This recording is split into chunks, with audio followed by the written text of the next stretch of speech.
First of all, I would like to thank Dr. Kamran for the invitation on this workshop to share my views about digital cryptography of digital images.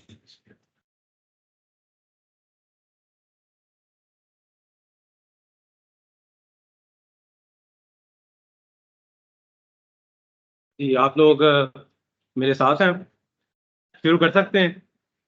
चलिए थोड़े से settle हो जाए फिर। ये disturbance जो है ये मेरे लिए थोड़ी सी मुझे भी डिस्टर्ब कर रही है। ओके, क्रिप्टोग्राफी में हम लोग क्या करते हैं? क्रिप्टोग्राफी का बेसिक आइडिया क्या है? क्रिप्टोग्राफी बेसिकली कंप्यूटर साइंस वालों ने कैप्चर की हुई थी, वो समझते हैं उनकी फील्ड है, सिक्योरिटी से कंसर्न है ये। तो आजकल के दौर में तो सिक्योरिटी बहुत बड़ा मसला है, कभी ऑडियो लीक्स हो रही होती हैं, कभी वीडियो लीक्स हो रही होती हैं, तो हमें सिक्योरिटी के ऊपर काम करना जो है बड़ा इंपॉर्टेंट है। जी, आवाज आ रही है? ठीक नहीं आ रही? जी, अब आ रही है आवाज? ओके, तो सिक्योरिटी से कंसर्न है ये टॉक, और यहाँ पर हम लोग आज की टॉक के अंदर डिस्कस करेंगे सिर्फ इमेजेस की सिक्योरिटी को, कि इमेज डेटा को कैसे सिक्योर किया जा सकता है। ऑडियो की सिक्योरिटी, टेक्स्ट की सिक्योरिटी, वीडियोस की सिक्योरिटी, इन सब के ऊपर क्रिप्टोग्राफी में काम किया जा रहा है। लेकिन आज का जो हमारा टॉपिक है वो है सिर्फ इमेज डाटा के ऊपर। तो इमेज को सिक्योर कैसे किया जाता है?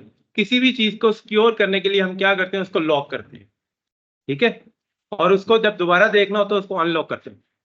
तो ये सिक्योरिटी के लिए क्या चाहिए? की चाहिए, चाबी चाहिए। ऐसे ही है, उसको अनलॉक करने के लिए भी हमें चाबी की जरूरत पड़ेगी। तो यहाँ भी क्रिप्टोग्राफी में हमें इस तरह की कीज डेवलप करनी पड़ेंगी, जिसे हम लोग सिक्योर भी कर सकते हैं किसी को, और बाद में उसको ब्रेक भी कर सकते हैं, जिसको हम लोग रिवर्स प्रोसेस कहते हैं। इनक्रिप्ट करना, और रिवर्स क्या होता है? उसको दोबारा से देखना, डिक्रिप्ट करना। हिस्ट्री में जो क्रिप्टोग्राफी का काम है बहुत साल, यहाँ 3000 साल पहले से चल रहा है, और वहाँ पे डिफरेंट टूल्स यूज किए जाते थे। जैसे यहाँ पे उन्होंने लेबल किया हुआ है, और सेंटर में एक एनालॉग किस्म की, डिजिटल किस्म की उन्होंने बनाई है। इसको रोटेट करते हैं तो जो पोजीशंस आती थी उसको एलोकेट कर देते हैं। जैसे कि हमारे पास अगर मैं किसी लेटर को रिप्लेस कर दूं किसी और लेटर से, तो वो टेक्स्ट को पढ़ना थोड़ा सा डिफिकल्ट हो जाएगा। तो क्रिप्टोग्राफी की एक बेसिक फॉर्म, बेसिक आइडिया ये चलता था। फिर यहाँ पे लोगों ने सिंबल्स बना के डिफरेंट टूल्स को यूज करते हुए अपने किसी डाटा को सिक्योर करना शुरू कर दिया, कन्वर्सेशन को। पहले क्या करते थे लोग? किसी के हाथ पैगाम पहुंचाते थे लिख के, लेटर में, हाथ में। तो तब भी ये डर होता था कि रास्ते में कोई पढ़ ना ले, और इन्फॉर्मेशन हो सकता है सिक्योर हो, आर्मी कुछ अपना डाटा शेयर कर रही हो, तो उसको इस तरह से कोड कर देते थे, वो सिंबल्स लगा देते थे, जिस सिंबल का किसी दूसरे को पता होता था बस जिसको भेज रहे हैं। तो सेंटर में कोई पढ़ भी लेगा, उससे कुछ इन्फॉर्मेशन ही निकाल सकती है। तो फिर मॉडर्न एरा आ गया, यहाँ पर कंप्यूटर्स आ गए, ये सब सिचुएशन आ गई। तो अगर अब हम सिक्योरिटी पे काम ना करें तो सारी इंफॉर्मेशन लीक हो जाए तो बहुत ज़्यादा प्रॉब्लम्स हो सकती हैं। तो यहाँ पे सिक्योरिटी की हमें ज़रूरत पड़ी। जैसे कि आजकल हम सोशल मीडिया को बहुत ज़्यादा यूज़ कर रहे हैं, तो वहाँ पे सिक्योरिटी। अब व्हाट्सएप को अगर आप देखेंगे, व्हाट्सएप के फीचर्स में जाएंगे, तो वहाँ भी ये फीचर आ रहा है आपके पास कि ये 1-to-1 इंक्रिप्शन कर रहा है, आपके सारे मैसेजेस को इनक्रिप्ट कर रहा है। तो सेंटर में कोई थर्ड पार्टी आपकी किसी मैसेज को हैक करके रीड नहीं कर सकती, कोई इन्फॉर्मेशन नहीं निकाल सकती। तो जो इसकी कोड किया जा रहा है, व्हाट्सएप वाले क्लेम करते हैं कि जो हमारे यहाँ पे टीम बैठी हुई है वो भी आपके मैसेजेस को रीड नहीं कर सकेगी।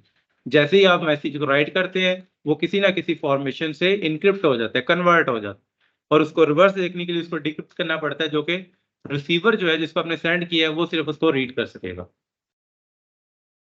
Cryptography in which develop algorithm, यहाँ पे हम क्या करते हैं? एल्गोरिथम्स डेवलप करते हैं, स्टेप्स बनाते हैं कि पहले फेज में ये होगा, नेक्स्ट फेज में ये होगा, और इस तरह से मूव करते करते हम लोग किसी डाटा को सिक्योर कर लेंगे। स्टेप्स होंगे डिफरेंट उसके। तो जिसमें इसका जो मेन स्टेप है, जिसे हम कन्वर्ट करना कहते हैं, किसी इमेज को सिक्योर करना कहते हैं, उसको कहते हैं इंक्रिप्शन। और उसी तरह से किसी भी डाटा को अगर हम लोग रिवर्स करके देखना चाहते हैं दोबारा से कि वो एक्चुअल डाटा क्या, तो उसको बोलते हैं हम लोग डिक्रिप्शन। और इस सारे फेज में हमारे पास क्या यूज होती है? की। प्लेन टेक्स्ट की भी जैसे मैंने बताया कि इंक्रिप्शन या क्रिप्टोग्राफी की जाती है, इमेजेस डाटा के लिए भी की जाती है, ऑडियो के लिए भी की जाती है, वीडियो के लिए। लेकिन हम लोग डिस्कस करेंगे इमेज डाटा को। तो इमेज डाटा के अंदर जो थोड़े से पुराने लोग हैं, हमको पता होगा, आजकल की जनरेशन को मुश्किल है ये बताओ, कभी किसी दौर में जो आप लोगों के पास कैमरा होता था उसमें एक फिल्म डलती है जिसको रील भी बोलते थे। तो रील के ऊपर हमारे पास पिक्चर्स आती थी और हम लोग उसको किसी ना किसी फोटो स्टूडियो के पास लेके जाते थे, वो हमें कन्वर्ट करके देता था, प्रिंट निकाल के देता था इमेजेस का। उससे पहले हम उस इमेज को नहीं देख पाते थे कि वो क्या है। फिर एक टाइम आया कि हमारे पास डिजिटल कैमरा आ गया। डिजिटल कैमरा ने फिर मोबाइल में ये चीजें ऐड होना शुरू हो गई। डिजिटल कैमरा ने ये किया कि वो इमेज को हम लोग वहीं पे देख भी सकते हैं। जैसे ही आपने इमेज लिया हम देख सकते हैं, उसको डिलीट कर सकते हैं, आपकी फिल्म वेस्ट नहीं होगी। तो ये पूरा का पूरा एक शिफ्ट आ गया, तो जिसको डिजिटल इमेजेस कहा जाता है। पहले जो इमेजेस थे रील के ऊपर वो डिजिटल इमेजेस नहीं थे। उसके बाद ये डाटा सारा काम डिजिटल इमेजेस के ऊपर कन्वर्ट हो गया। अब इसको डिजिटल इमेजेस क्यों बोलते हैं, ये क्या है डिजिटल इमेजेस? डिजिटल इमेजेस ये डिजिटल इमेजेस ये होते हैं कि जो हमारे पास एक इमेज है उसके बैक एंड पे बेसिकली डिजिट्स हैं। अगर किसी इमेज को हम लोग रीड कर सकें मैथमेटिकली तो उसके पीछे आपको नंबर्स मिलेंगे। उन नंबर्स को हम लोग डिजिट्स होंगे, क्योंकि मैथमेटिक्स में हम लोग डिजिट्स को पढ़ते हैं। तो डिजिट्स होंगे इसलिए उसको कहा जाता है डिजिटल इमेजेस है। अगर उनमें से कोई आप डिजिट को चेंज कर दें, फॉर एग्जांपल किसी इमेज को आपने रीड किया, वहां पे डिजिट लिखा हुआ है 3, आप उसको चेंज करके 5 कर देंगे तो डेफिनेटली जो उसका इमेज आएगा वो भी चेंज हो जाएगा। वहां उस 5 जो एक पिक्सल की वैल्यू होगी स्टोर की होगी, उसका कलर चेंज हो जाएगा। तो पिक्सल के साथ उसके कलर्स एसोसिएट हैं डिजिट डिजिट के साथ। तो हमारे पास एक प्लेन इमेज है, हम उसको जब इनक्रिप्ट करते हैं तो वो कुछ इस तरह का नजर आ रहा है। ठीक है, जैसे आपको ऊपर क्या है, एक प्लेन इमेज है, जो नीचे है ये क्या इनक्रिप्टेड इमेज है जिसको हमने कन्वर्ट कर दिया। अब ये सिक्योर हो गया, आपको इसको रीड नहीं कर सकता, उसको नहीं पता कि ये क्या है नीचे वाले इमेज में। कभी किसी दौर में जब टीवी खराब होते थे तो ऐसा नजर आता था आपको। ठीक है, तो ये क्या होता था, इनक्रिप्ट कर दिया हमने इसको, कोई रीड नहीं कर सकता।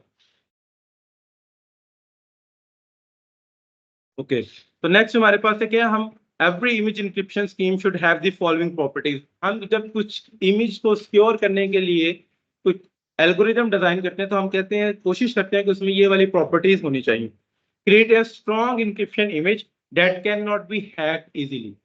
इतना सिक्योर उसको करने की कोशिश करें कि उसको हैक ना किया जा सकता हो। फास्टर होना चाहिए, ये ना हो कि आप एक डाटा को इमेज को इनक्रिप्ट कर रहे हैं और 3 घंटे लग गए थे इनक्रिप्ट करने में। ठीक है, उसको डिक्रिप्ट करने में भी 3 घंटे लग रहे हैं। तो वो क्या होना चाहिए, फास्ट होना चाहिए, विद इन फ्यू सेकेंड्स होना चाहिए। आफ्टर डिक्रिप्शन अगर हम उस पर रिवर्स अप्लाई करें तो ऑब्वियसली जिस इमेज को इनक्रिप्ट किया आपको दोबारा देखने के लिए वही इमेज वापस मिलना चाहिए। अगर ये जो प्रीवियस स्लाइड के ऊपर ये आपके पास जो सेकंड इमेज है ये इनक्रिप्टेड इमेज है और मैं इसको अगर डिक्रिप्ट करूं तो दोबारा रिवर्स मेरे पास वो ओरिजिनल इमेज ना आए, तो वो भी इंक्रिप्शन स्कीम किसी काम की नहीं है, उसमें कोई फायदा नहीं है कि आपको ओरिजिनल डाटा फीड करने को नहीं मिल रहा।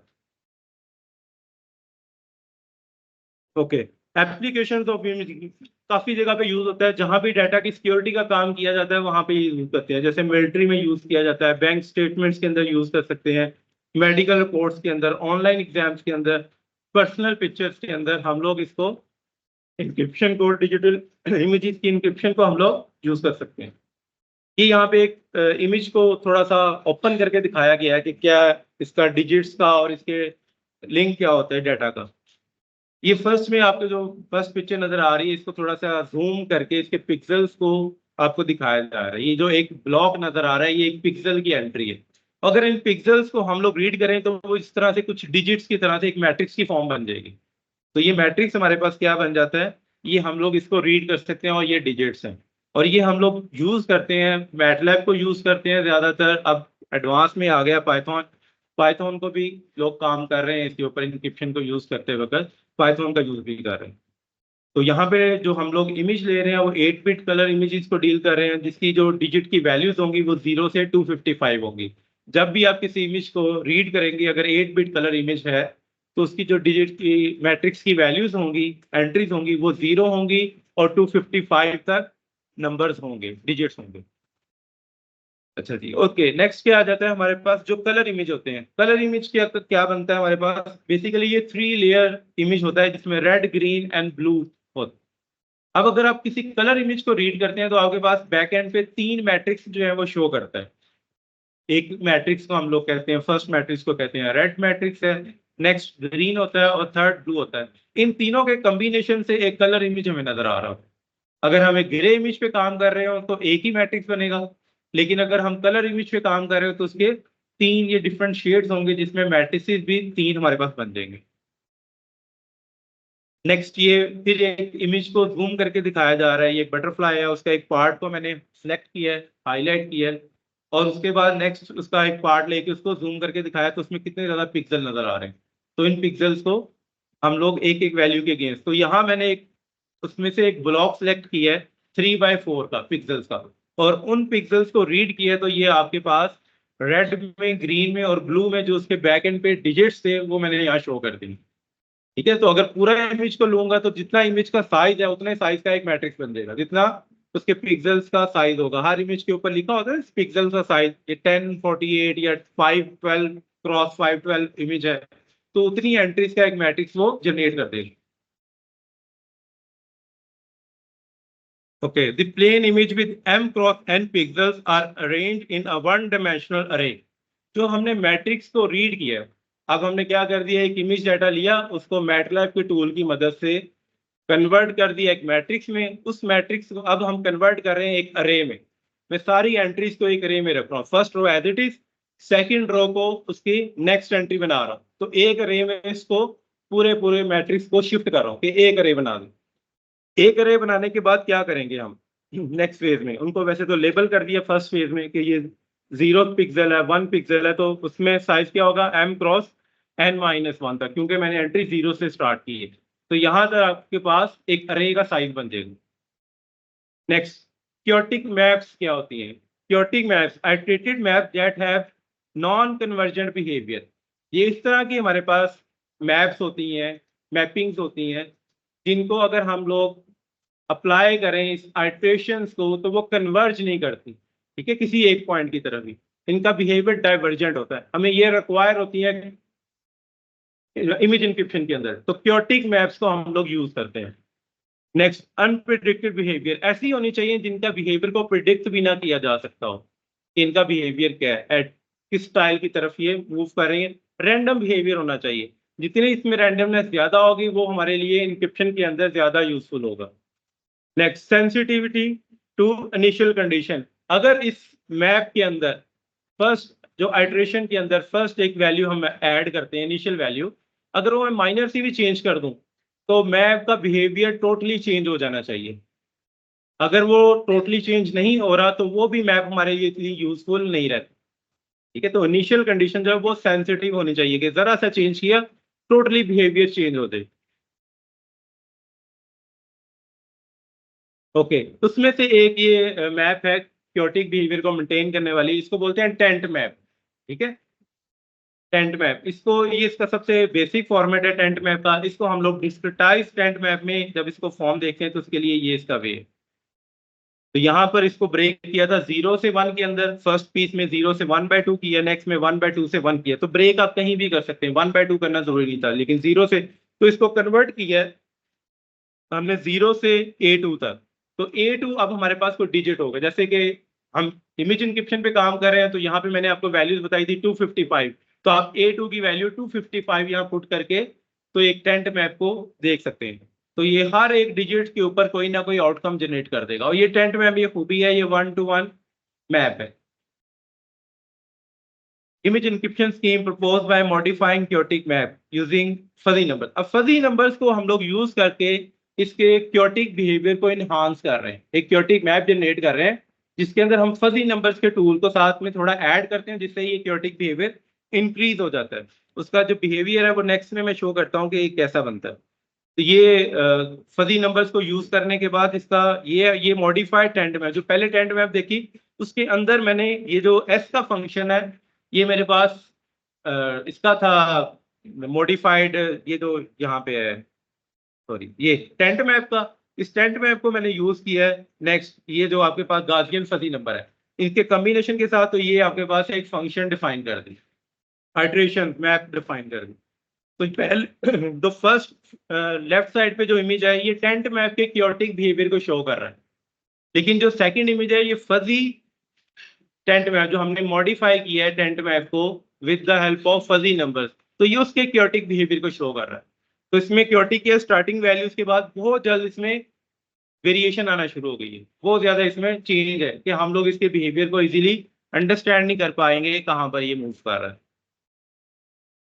Okay, propose image encryption scheme. Image जो इंक्रिप्शन प्रोसेस है वो क्या है, ट्रांसफॉर्म कर सकते हैं हम लोग एक मैट्रिक्स को, जैसे कि मैंने बताया था, एक अरे में कन्वर्ट कर दिया और उसके बाद इसको वन डायमेंशनल अरे कहेंगे। जनरेटिंग क्योटिक सीक्वेंस, हम एक क्योटिक सीक्वेंस जनरेट करेंगे जो कि लेट z x नॉट a c be the parameter that are used to iterate the modified tent map.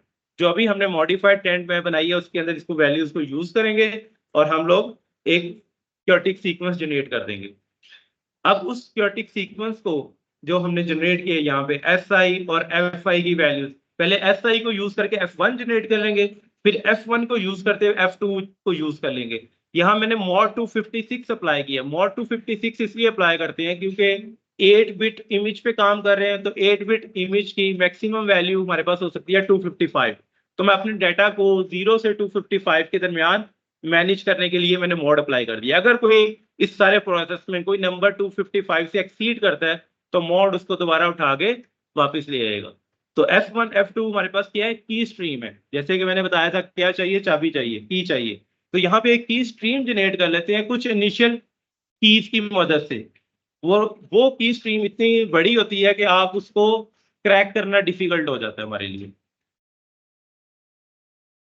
Okay, decimal level diffusion, ये थोड़ा सा मैथमेटिकल सा काम है जो हम कर रहे हैं। फर्दर क्या है कि हम लोगों ने ये M1 और M2 जो प्रीवियस F2 की मदद से हम लोग जनरेट किया है, इसको हम लोगों ने डेसिमल में कन्वर्ट करते हुए इसकी डिफ्यूजन कर दी, इन दोनों को ऐड करके एक M3 जनरेट कर दिए। ये हम क्या करके रहे हैं, जो हमारे पास एक इमेज डाटा था जिसको मैंने अरे में कन्वर्ट किया था, उस सारे डाटा को अब मैं शफल कर रहा हूँ, मिक्स करने की कोशिश कर रहा हूँ। पहले मैंने क्योटिक मैप्स अप्लाई कर दी। मेरा टारगेट क्या है कि मैं उन नंबर्स को इतना शफल भी कर दूं और चेंज भी कर दूं। एक होता है शफलिंग, एक होता है चेंज करना। मैं चेंज भी करूंगा और शफल भी करूंगा। चेंज मैं क्यों करना चाह रहा हूँ वो थोड़ा सा आगे जाके आपको पता चलेगा क्या उसकी रीजन क्या है उसको चेंज करने की। परमुटेशन अप्लाई करूं, जैसे मैं बताया शफल कर रहा हूं, तो हमने क्या किया, परमुटेशन की। लेकिन इस सारे फेज में हमें जो ख्याल रखने वाली चीज होती है वो ये होती है कि हर स्टेप का क्या रिवर्स पॉसिबल है या नहीं है। अगर ये मैं परमुटेशन कर रहा हूं तो क्या इस परमुटेशन से जो आंसर आएगा क्या उस आंसर को दोबारा रिवर्स किया जा सकता है। इस परमुटेशन का क्या रिवर्स पॉसिबल है। अगर किसी चीज का रिवर्स पॉसिबल नहीं है तो हम लोग वो मेथड अप्लाई नहीं करते। ठीक है, तो जहां पे हमने किसी भी स्टेप को अप्लाई करना है तो साथ उसके रिवर्स को ध्यान में रखना है कि क्या रिवर्स पॉसिबल है। अगर रिवर्स पॉसिबल है तो हम उसको कंटिन्यू करेंगे, अगर रिवर्स पॉसिबल नहीं है तो नहीं करेंगे। उसकी रीजन मैंने स्टार्ट में बताई थी। हम लोग क्या कर रहे होते हैं, हमने इनक्रिप्ट करने के बाद दोबारा उस इमेज को डिक्रिप्ट भी तो करना है, उसको रीड भी करना है। अगर उसका रिवर्स पॉसिबल नहीं होगा तो हम लोग उसको डिक्रिप्ट नहीं कर पाएंगे। Okay, number of rounds. अगर आपने किसी इमेज डाटा को एल्गोरिदम अप्लाई करके इनक्रिप्ट कर दिया और जो इनक्रिप्टेड इमेज आया उसको अगर दोबारा से वही एल्गोरिदम अप्लाई कर दें, दोबारा एक बार इनक्रिप्शन कर दें, तो उसको बोलते हैं राउंड्स। मैं एक बार इनक्रिप्ट नहीं कर रहा, मैंने डाटा को इनक्रिप्ट कर दिया, मैं चाहता हूँ और सिक्योर करूँ, मैं एक राउंड और लगा देता हूँ। ठीक है, तो वो क्या हो गया, तो जितने राउंड्स में अप्लाई करना चाहूँ कर सकता हूँ, लेकिन कोशिश ये होती है कि एक राउंड के अंदर ही वो सारी की सारी कंडीशंस को मीट कर जाए। तो नेक्स्ट राउंड कोई बंदा सेंसिटिव अप्लाई करना चाह रहा है अपने नेक्स्ट राउंड को तो कर ले, अदरवाइज इंक्रिप्शन स्कीम ये गारंटी करते हैं जी फर्स्ट राउंड के अंदर ही इंक्रिप्शन जो है वो एक सर्टेन लेवल तक हो चुकी है, इसको क्रैक करना पॉसिबल नहीं होगा। तो हमारे पास क्या आएगा, आफ्टर ऑल एक साइफर इमेज जनरेट हो जाएगा जिसको इंक्रिप्टेड इमेज में कह रहा हूँ। अब इस साइफर इमेज को कोई रीड नहीं कर सकेगा। तो डिक्रिप्शन प्रोसेस क्या होता है, डिक्रिप्शन प्रोसेस इस केस में इस वक्त यही है कि हमने सारे स्टेप्स को रिवर्स अप्लाई करते जाना है, one by one. Reverse apply करते जाएंगे तो हम दोबारा ओरिजिनल इमेज पे पहुंच जाएंगे। लेकिन इस सारे प्रोसेस में रिवर्स अप्लाई करने के अंदर हमें की चाहिए, वही जो हमने स्टार्ट पे की डिजाइन की थी। ये इसका फ्लो चार्ट है इस पूरे प्रोसेस का कि हमने क्या लिया जी, प्लेन इमेज पकड़ा, प्लेन इमेज को मैंने कन्वर्ट कर रहा हूँ, की साइड पे है, की डायरेक्टली प्लेन इमेज के ऊपर अप्लाई नहीं कर रहा, इसको कन्वर्ट कर रहे हैं एक वन डायमेंशनल वेक्टर के अंदर अप्लाई किया। वन डायमेंशनल वेक्टर के अंदर अप्लाई करने के बाद डिफ्यूजन की है, मैंने उसको पिक्सेल्स को चेंज किया है वैल्यू, फिर मैंने इसके ऊपर की स्ट्रीम अप्लाई की है, की सीक्रेट की यूज करते हुए मैंने क्योटिक सिस्टम बनाया। क्योटिक सिस्टम के बाद उसके बाद इसको स्टैटिक एक्स के अंदर कन्वर्ट किया और यहाँ से एक की स्ट्रीम जनरेट करवाई। उस पूरी की स्ट्रीम को अब इमेज के ऊपर यूज कर रहा हूँ। सीक्रेट कीज मेरी थोड़ी सी है लेकिन मैंने एक की स्ट्रीम पूरी जनरेट करवाई, उस की स्ट्रीम को आगे यूज कर रहा हूँ इमेज को इनक्रिप्ट करने के अंदर। ये कुछ इमेजेस हैं, स्टैंडर्ड इमेजेस हैं जो क्रिप्टोग्राफी के पेपर्स के अंदर यूज किए जाते हैं। लीना का, पिपर का, हाउस का, और भी 2-3 हैं जो स्टैंडर्ड माने जाते हैं। और इनके स्टैंडर्ड मानने की रीजन आगे मैं बताता हूँ। ये इनको जब हमने कन्वर्ट किया तो ये फेज आ रहा है। अब यहाँ पे जो फर्स्ट है लीना की जो इमेज है उसकी जो हिस्टोग्राम बनती है, हिस्टोग्राम आपने स्टैट्स में पढ़ा होगा, हर एक वैल्यू की फ्रीक्वेंसी कि एक वैल्यू की फ्रीक्वेंसी क्या है। तो यहाँ पर आपको लीना की इमेज में थोड़ा सा अगर स्क्रीन पे आके दिखा दूं, तो यहाँ पर लीना की जो इमेज है ये इंडिकेट कर रही है कि इसमें पिक्सल की वैल्यू फॉर एग्जांपल यहाँ पर 255 है, यहाँ पे 0। तो 0 की फ्रीक्वेंसी इस इमेज के अंदर ऑलमोस्ट 0। और इसी तरह से अगर फ्रीक्वेंसी यहाँ पर 50 की अगर मैं बात करूँ तो इसकी फ्रीक्वेंसी होती है यहाँ पर कुछ 500 के पास। तो हर पिक्सल की ये फ्रीक्वेंसी ला रहा है एक इमेज के अंदर। फॉर एग्जांपल उस इमेज के अंदर जो डार्क कलर, जो ब्लैक कलर है वो ज्यादा लग रहा है, ब्लैक कलर के अगेंस्ट जो पिक्सल होगा उसकी फ्रीक्वेंसी वो हाई कर देगा। अगर उसमें कोई सर्टेन कलर बहुत कम शेड है उसका तो उसकी फ्रीक्वेंसी वो कम कर देगा, क्योंकि वो डिजिट उसकी बैक एंड पे मैटलैब के अंदर रीड नहीं हो रहा है या बहुत कम रीड हो रहा है। तो ये हमने प्लेन इमेजेस की पहले हिस्टोग्राम बनाई है जो स्टार्ट पे है, और बड़ा इजी टूल है। आप मैटलैब में जस्ट हिस्टोग्राम की कमांड लिखेंगे वो हर इमेज की हिस्टोग्राम बना देगा। जिस भी इमेज की आप हिस्टोग्राम देखना चाह रहे हो मैटलैब के अंदर जाके उसका फाइल नेम लिख के आप हिस्टोग्राम लिखें, वो आप सिंटैक्स इजीली गूगल से देख भी सकते हैं। तो हिस्टोग्राम लिख के इमेज नेम लिखेंगे तो वो उसकी जस्ट हिस्टोग्राम स्केच कर देगा। तो नेक्स्ट जो इसके नीचे आपके पास इमेजेस हैं, ये किसकी हैं जी? ये इनक्रिप्टेड इमेज है। अब इनक्रिप्टेड इमेज में देखें, अब मैं यहाँ पे बताता हूँ जो मैं कह रहा था, चेंज शफल भी करना और चेंज भी करना। अब मैंने यहाँ पे ये पिक्सल नहीं था, इसकी फ्रीक्वेंसी नहीं थी, लेकिन मैंने इनको इंक्रिप्शन प्रोसेस के अंदर जनरेट किए। ऑलमोस्ट ये फिजिकल शो कर रहा है कि सारे पिक्सल एक ही फ्रीक्वेंसी के अवेलेबल। अब जब किसी को मैं बता दूं कि इसमें 0 भी, 1 भी, 2 भी, 3 भी और 255 तक सारे के सारे नंबर्स की फ्रीक्वेंसी ऑलमोस्ट 200 है, तो आपके लिए क्रैक करना डिफिकल्ट नहीं हो गया कि ये किसकी इमेज हो सकती है? आपको कुछ नहीं अंदाजा हो रहा कि इसमें कौन से पिक्सल ज्यादा था, कौन सा पिक्सल कम था। अब आपके लिए इसको रिवर्स करना या हैक करना थोड़ा डिफिकल्ट है। आपको ये इमेज जो अब इनक्रिप्टेड है ये कोई क्लू नहीं दे रहा, हर एक की फ्रीक्वेंसी ऑलमोस्ट सेम है, लेकिन पहले इसकी फ्रीक्वेंसी क्या थी? डिफरेंट थी सबकी प्लेन इमेजेस की। Next, correlation analysis. ये कोरिलेशन भी डेफिनेटली हम स्टैट्स में पढ़ते हैं, उसका एक टूल है। तो कोरिलेशन क्या करता है? कोरिलेशन ये बताता है कि दो डेटा सेट के दरमियान बिहेवियर कैसा है। तो हम लोग यहाँ पे क्या करते हैं, फॉर एग्जाम्पल ये मेरे पास प्लेन इमेज है, ये चले यहाँ से ले लेते हैं, ये मेरे पास एक प्लेन इमेज है। इस प्लेन इमेज के अंदर बैक एंड में मेरे पास क्या मैट्रिक्स है, मैट्रिक्स की वैल्यूज को, जब मैट्रिक्स में डाटा आ गया मैट्रिक्स की वैल्यूज को मैं रखूंगा इसके नियर वैल्यू, इसके साथ वाले लेफ्ट राइट या टॉप पे या इसके नीचे या डायगोनल पे ऐसे वैल्यूज मैं पिक करना शुरू करूँ। देखो साथ ही फिर थोड़े से डिस्टेंस एक और पिक्सल पकड़ा, फिर उसके साथ वाली वैल्यूज को एक और डालूं। ऐसे में क्या कर रहा हूँ, एक पिक्सल को सिलेक्ट कर रहा हूँ, एक पिक्सल उसके नेबर्स में पिक करता जा रहा हूँ। दो डाटा सेट जनरेट कर, एक पहले को सिलेक्ट किया, एक उसके नेबर पे उठा लिया। ऐसे करते करते हम लोग क्या करते हैं, कुछ 3000 7000 पिक्सल्स को पिक कर लेते हैं। उन पिक्सल्स को पिक करने के बाद हम उसके ऊपर कोरिलेशन अप्लाई करते हैं। अगर वो प्लेन इमेज है तो उसका कोरिलेशन नॉर्मली आ रहा होता है नियर अबाउट 1, कि अगर कलर चेंज हो रहे हैं तो इतने सडन चेंज नहीं होता। मेरी इमेज को देखोगे तो यहाँ अगर ब्लू कलर है तो इसके साथ भी ब्लू ही कलर है, अगर चेंज हो रहा है कलर तो वो स्लाइटली चेंज हो रहा है, बहुत ज्यादा डेविएशन नहीं आ रही होती।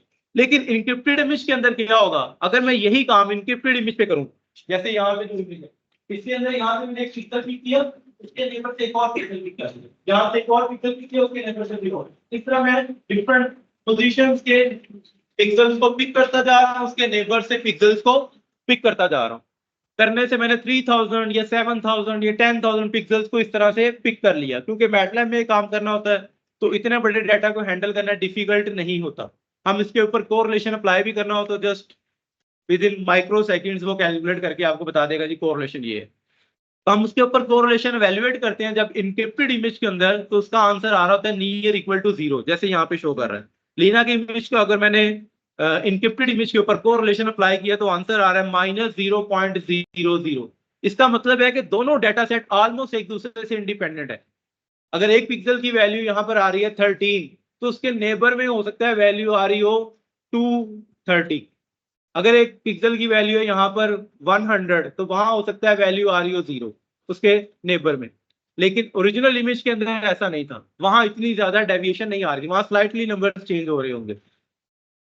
तो यहाँ पे इतनी डेविएशन की वजह से क्या हो गया, दोनों डेटा सेट आपस में इंडिपेंडेंट होने की वजह से कोरिलेशन का आंसर क्या आ रहा है, नियर इक्वल टू 0 आ रहा है। तो ये टूल्स हैं जिनकी वजह से हम लोग चेक करते हैं कि हमारी इंक्रिप्शन स्कीम कितनी अच्छी है। अगर कोरिलेशन एनालिसिस अच्छा ना आ रहा हो, आंसर नियर इक्वल टू 0 ना आ रहे हो, तो तब भी हम कहते हैं कि हमारी इंक्रिप्शन स्कीम इतनी अच्छी नहीं है। अगर जैसे हिस्टोग्राम मैंने बना के दिखाया, ये बेसिक टेस्ट है, अगर ये हमारे ठीक ना आ रहे हो तो हम वहीं पे समझते हैं कि हमें इंक्रिप्शन स्कीम को बेहतर करने की जरूरत है। ओके, की स्पेस टेस्ट। अब की स्पेस टेस्ट में क्या होता है कि हम लोग, जो आपकी की स्ट्रीम है, आप लोगों ने अक्सर कंप्यूटर में जब पासवर्ड रखते हैं तो आपसे कहता है जी स्ट्रॉन्ग नहीं है, इसको न्यूमेरिक नंबर भी यूज करें, इसके अंदर स्पेशल कैरेक्टर्स भी यूज करें। स्पेशल कैरेक्टर्स की कुछ लिमिट उसने बताई होती है कि ये है, तो वो क्या होती है, उसकी की स्पेस को शो कर रहा होता है। ठीक है, तो अगर मैं इसकी की स्पेस बहुत बढ़ा दूं, मैं आपसे कह दूं जी आप जो नंबर इसका पासवर्ड रख सकते हैं, उसकी लेंथ भी आपकी अपनी चॉइस की है, कोई इशू नहीं है। तो अगर मैं की स्पेस को बहुत बढ़ा दूं, स्पेशल कैरेक्टर्स को भी बहुत ज्यादा इन्हांस कर दूं, ऐड करता जाऊं चीजों के, तो आपके लिए उस पासवर्ड को हैक करना डिफिकल्ट हो जाता है, क्रैक करना डिफिकल्ट हो जाता है। तो हम क्या करते हैं, यहाँ पे अपनी की स्पेस को बड़ा रखने की कोशिश करते हैं कि की स्पेस हमारे पास क्या हो, बड़ी होनी चाहिए वैल्यूज। इवन के अगर आपने की स्पेस ऐसे रखी है कि आप 14 डेसिमल के बाद भी अगर माइनर सा चेंज करें, तब भी वो रिजल्ट टोटली चेंज कर देगा। वो क्या चेंज करेगा, मैं नेक्स्ट स्लाइड्स के अंदर शो करता हूं आपको। नेक्स्ट हमारे पास ये डिफरेंशियल एनालिसिस आ जाता है, जिसको हम चेंज करने को भी मैं शो कर रहा था, एनपीसीआर एंड यूएसीआई। ये क्या करते हैं, ये हम देख रहे होते हैं कि हमारे पास जो इमेज है, जैसे मैंने यहाँ पे शो किया है P1 ij and P2 ij, इनकी वैल्यूज अगर डिफरेंट होंगी तो मैं इसकी जगह स्टोर कर दूंगा 1, और अगर इनकी वैल्यूज इक्वल होंगी तो इनकी जगह स्टोर कर दूंगा 0। अब ये डिफरेंट और इक्वल क्या मतलब, P1 P2 क्या सेंस है, P1 के साथ मैंने एक की अप्लाई करने के साथ एक इमेज इंक्रिप्ट की, फिर मैंने उसी इमेज को की के अंदर माइनर सा चेंज करके इंक्रिप्ट किया। फॉलो कर रहे हैं पॉइंट मेरा, एक इमेज पकड़ी, उसके अंदर मैंने एक की रखी, एक पासवर्ड बनाया और उसको इंक्रिप्ट कर लिया। उसी इमेज को मैंने एक और की लगाकर इनक्रिप्ट कर लिया, दो इमेजेस आ गई इनक्रिप्टेड होकर। अगर इन दोनों के दरमियान ये एनपीसीआर एंड यूएससीआई टेस्ट में अप्लाई करूं, मैं चेक करना चाह रहा हूं कि इनक्रिप्ट हो रहे हैं, P1 भी इनक्रिप्टेड इमेज है फर्स्ट की के साथ, P2 भी इनक्रिप्टेड इमेज है सेकंड की के साथ। अगर वो दोनों डिफरेंट हुए तो आंसर 1 आ रहा होगा, अगर वो दोनों सेम हुए तो आंसर 0 आ रहा होगा, हर पिक्सल की वैल्यूज के ऊपर। तो अगर मैं इसके टेस्ट को चेक करूं, अगर इसकी वैल्यू ग्रेटर हो, काफी ज्यादा आ रही, बड़ी आ रही, और मैंने डिवाइड भी किया A क्रॉस B से कि हम परसेंटेज के सेंस में इसको चेक कर लें, तो अगर इसकी वैल्यू ग्रेटर आ रही हो, बड़ी आ रही हो, तो हम समझेंगे कि ये इंक्रिप्शन स्कीम ज्यादा बेहतर है, क्योंकि हर एक पिक्सल की वैल्यू डिफरेंट आ रही है, एक माइनर सा की के अंदर चेंज करने के बाद, सेम इमेज को इनक्रिप्ट करने के बाद ही। तो हम लोग यहाँ पे टेस्ट करते हैं, इन टेस्ट को एनपीसीआर यूएसए दोनों में, यहाँ पे क्या किया जाए, इन दोनों का डिफरेंस लेके 255 से डिवाइड किया जा रहा है, मल्टीप्लाई 100 किया जा रहा है कि हम परसेंटेज की सेंस में इसको चेक कर ले। तो जब हमने इसके ऊपर अप्लाई किया तो एनपीसीआर की वैल्यूज आ रही है ऑलमोस्ट 99.64। ये कितना, बहुत ही रेयर चांस है, 0.4 ऑलमोस्ट, जिसमें इतने परसेंट पिक्सल जो होंगे वो सेम आ रहे होंगे एक ही इमेज के ऊपर माइनर से चेंज करने के बाद। तो ये हमारे पास सिक्योरिटी के बारे में काफी अच्छा टेस्ट कंसीडर किया जाता है। वो बेसिक थे, अगर वो सूट ना कर रहे हो तो आगे मूव ही नहीं करते। लेट्स से कि आप कोई इंक्रिप्शन स्कीम डेवलप कर रहे हैं और आपके हिस्टोग्राम और कोरिलेशन दोनों होल्ड कर गए अच्छी तरह से, लेकिन अगर ये डिफरेंशियल एनालिसिस जो है एनपीसीआर एंड यूएसीआई, अगर ये अच्छी वैल्यूज जनरेट नहीं कर रहे हैं, नॉर्मली इनके कट पॉइंट्स ये कंसीडर किए जाते हैं 99 पॉइंट समथिंग, और यूएसीआई का वैल्यू कंसीडर की जाती है 33 पॉइंट समथिंग। अगर इससे लो हो तो उस इंक्रिप्शन को भी लोग यूज करना पसंद नहीं करते। Next entropy. एंट्रोपी भी उस डेटा की वैल्यूज की रैंडमनेस को शो करने के लिए यूज की जाती है, तो इसकी भी इनक्रिप्टेड इमेज के ऊपर इसकी वैल्यूज नियर अबाउट 8 आ रही होती है। अगर ये स्टैंडर्ड इसकी वैल्यू इक्वल टू 8 कंसीडर की जाती है अगर इसकी रैंडमनेस अच्छी हो। और अगर आप प्लेन इमेज के ऊपर एंट्रोपी अप्लाई करेंगे तो उसकी वैल्यूज 3-4 कुछ आ रही होंगी। तो अगर 8 के क्लोज आए तो हम समझेंगे ये भी एक अच्छी वैल्यूज है। उसके बाद नेक्स्ट हमारे पास आया था कंपैरिजन। इसका हमने कंपैरिजन किया है कुछ अवेलेबल रिजल्ट्स के अंदर भी तो ये कुछ लोगों के पेपर से इनके साथ हमने कंपेयर किया था, तो हमारी वैल्यूज क्या कर रही हैं यहाँ पर, ऑलमोस्ट उनकी वैल्यू से थोड़ी सी बेहतर भी कह सकते हैं, बेहतर तो इतनी ज्यादा नहीं है लेकिन उस लेवल को मीट कर रही है। तो यहाँ पर इंक्रिप्शन स्कीम के अंदर दो तरह के काम होते हैं, एक ये होता है कि आपने सिक्योर कितना किया, दूसरा मैंने स्टार्ट में बताया था टाइम एफिशिएंट, कि कितना कम टाइम के अंदर वो इसको इनक्रिप्ट कर रहा है और डिक्रिप्ट कर रहा है। तो इंक्रिप्शन के अंदर जब हम अप्लाई करते हैं तो साथ ये भी वो अक्सर जगह पे पूछते हैं जी कितने सेकंड्स के अंदर ये इंक्रिप्शन जो है कन्वर्ट कर देती है। तो 0.04 सेकंड में कर रही है, कितने सेकंड्स में आपकी इंक्रिप्शन स्कीम जो है इसको कन्वर्ट करेगी। अगर बहुत ज्यादा टाइम ले रही हो तो तब भी उसको इतना बेहतर नहीं समझा जाता। तो इसके कुछ रेफरेंसेस हैं जो आप पढ़ना चाहिए। जो मैंने यहाँ प्रेजेंट किया ये ऑलरेडी पब्लिश वर्क है जो कि मल्टीमीडिया टूल्स एंड एप्लीकेशंस में है, आप उसको सर्च कर सकते हैं। ये सर्टन रेफरेंसेस है इसकी। फर्दर आपके कोई क्वेश्चन हो तो मोस्ट वेलकम जी। एस बॉक्स पे बेसिकली